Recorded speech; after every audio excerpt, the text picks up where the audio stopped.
guys can begin. Anyone wants to ask questions? Sure, I'll go.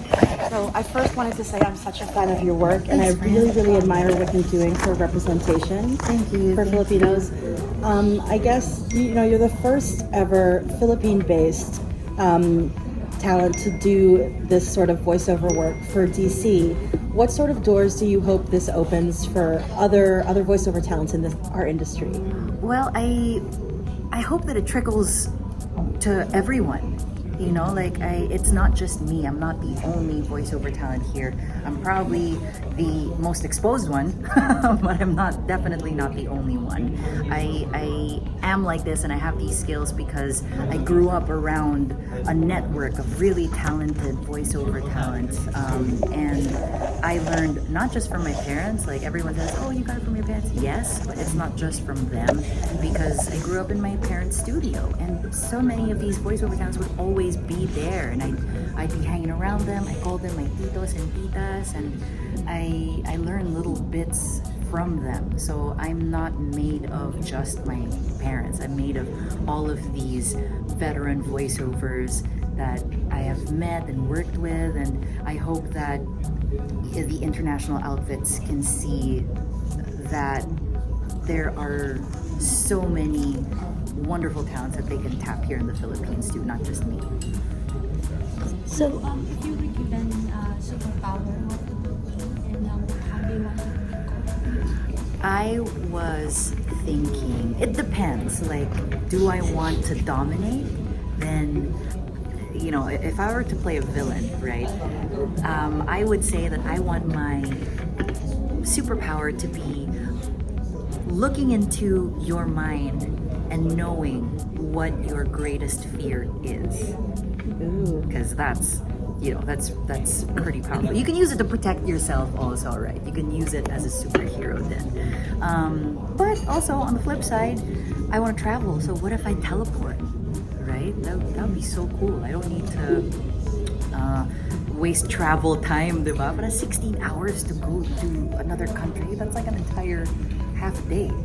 So that's definitely one of them. And then flight, that'll be cool. Yeah, so that's 3.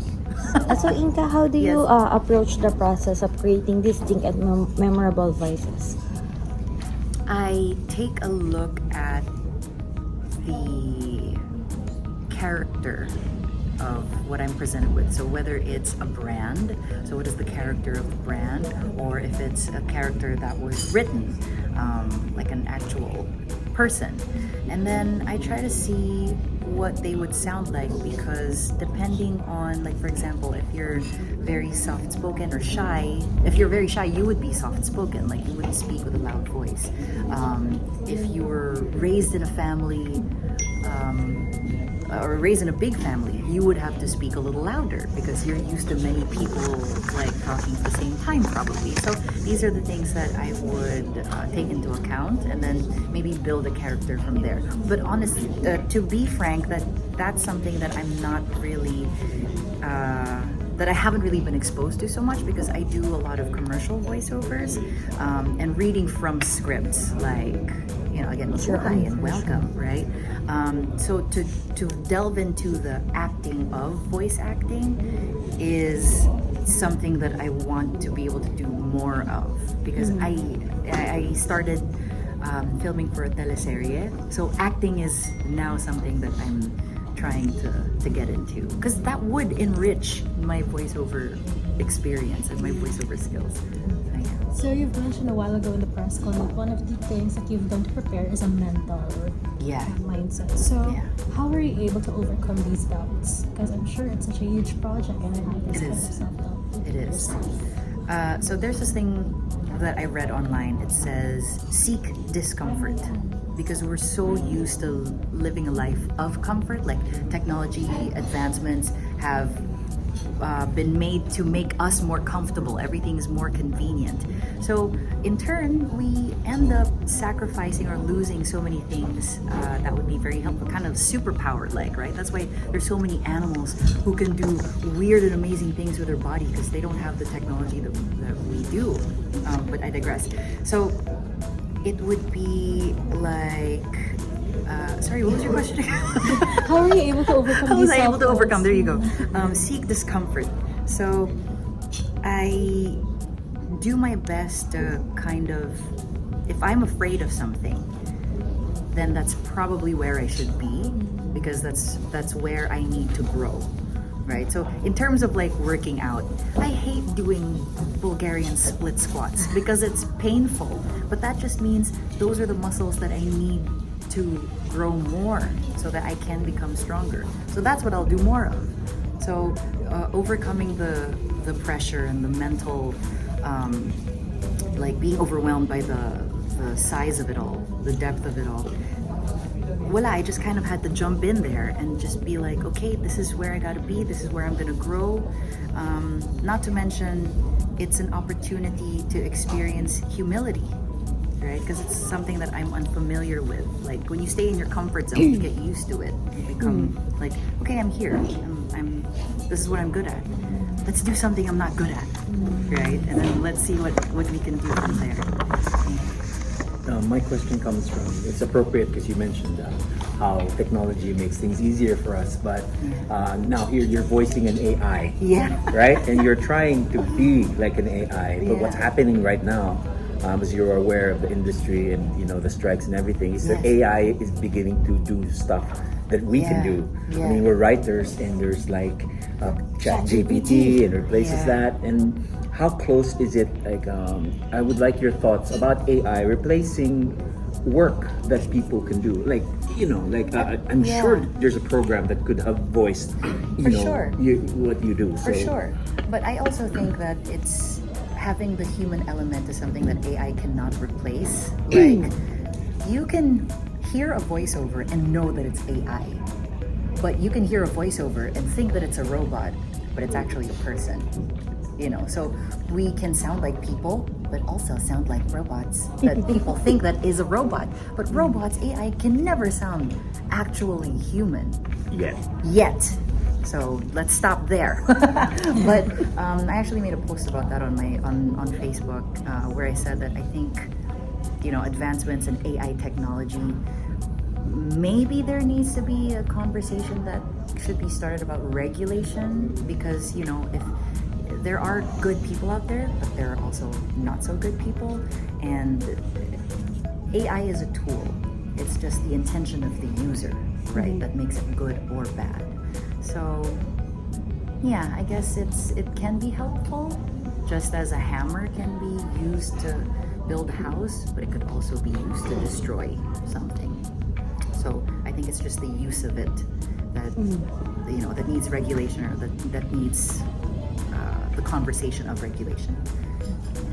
Speaking, I guess, of like the human element of it all, you were one of the most famous voices in the voiceover industry, and then during the pandemic, you transitioned into social media as a creator.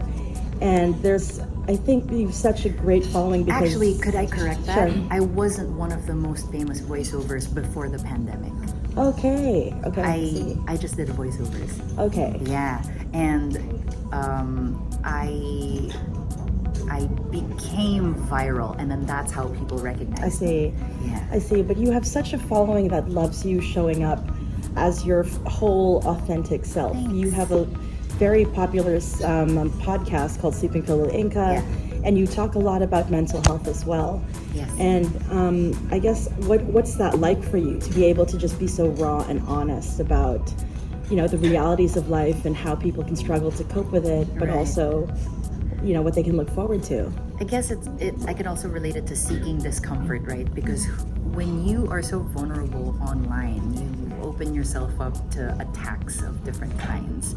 And it is uncomfortable to be in that position. But also at the same time, I learn to cope with it, and I become stronger because I am, I guess, put through these trials that I put myself through them, I know.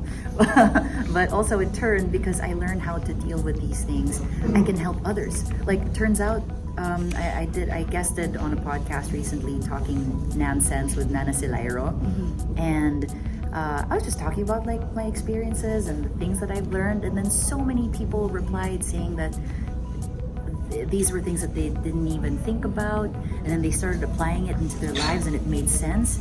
So these struggles that I go through, it makes that worth it, you know, knowing that there are people that I can help. You know the story of the second caveman? Don't be the second caveman. So very simple, there are two cavemen, they discover fire. First caveman touches fire, gets burned. Second caveman sees that, touches fire anyway, gets burned. So like, don't be the second caveman. You learn from people before you, yeah, essentially. So I want to be the first caveman for people. So as a voice talent, how can the local voice industry in the Philippines improve now that you're one of the characters in Bibito? I wouldn't use the word improve because like I said, there are so many amazing voice talents already here in the Philippines. So it is not, I'm not in the position to tell them how to improve. I guess the industry per se? Yeah, well, the industry also, I can't really say because it's been around for such a long time and it's already making big steps forward to help make all of us better at the same time. Like Vocal Alliance, are you guys aware of Vocal Alliance? It's a group of really wonderful voiceover talents who started this group to be able to share knowledge, and we do workshops. If you're a beginner voiceover, you want to try it out, we share the knowledge and what other experiences that all these voiceovers have been through. And it's we're also using it to protect ourselves, to make sure that, okay, like for example, standard pricing, because it's so easy for so many people out there to think voiceovers, oh, cheap lang yan kasi you're just talking. But if it really is just talking, why would you need a professional to do that for you? It's not the same. Like, I'm sure you can hear the difference between a professional VO and someone who isn't, right? So there is a reason for that. And my thought is always like, you don't go to a restaurant and say, I want this item on your menu, but I only have this much. Is it okay if I don't pay the full price because this is the only thing that I have it?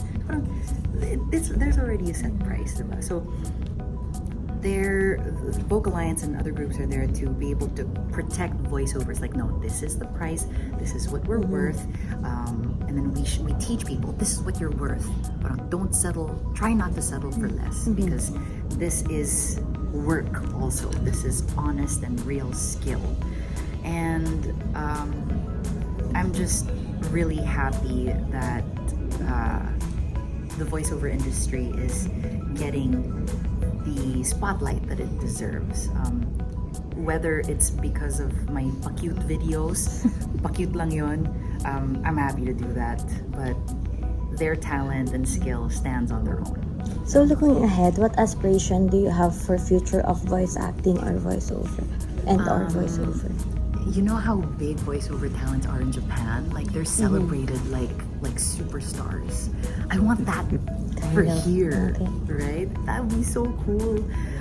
They really, like, sinusubaybayan talaga nila yung mga roles. Like, oh, this guy voiced this character in this anime, and this anime, and this anime too. And then they're invited to conventions. I'm getting goosebumps thinking about it. They're invited to conventions, and then people cheer when they come out. And I want that for voice actors here, because they absolutely deserve that recognition. How do you take care? Last question. How do you take care of your voice? Meron ka bang rituals or like Well, I used to smoke before. I was a smoker before, but now I don't. I don't even do vape, nothing, because it will really destroy your voice, and it's not good. And also drinking soothing teas, like salabat is a staple in our house. Look at Mom, she's just there. So cute. Hello. Salabat is a staple in our house. Just something nice, warm, and soothing for your throat. Do vocal rests, so you also have quiet time, and so your voice gets to rest, because the vocal cords, they're still a muscle, right? And if you use your muscles all the time, you need to rest. Like if you walk a lot, you need to put your legs up. Same thing with your voice. So just doing these practices. Follow up lang kung kailan siya nag-stop Kailan ka nag-stop mag-smoke? I think I was like 32. Okay. Yeah, I'm 34 now. Yeah. Thank you. Thank you so much. Thank you. Thank you.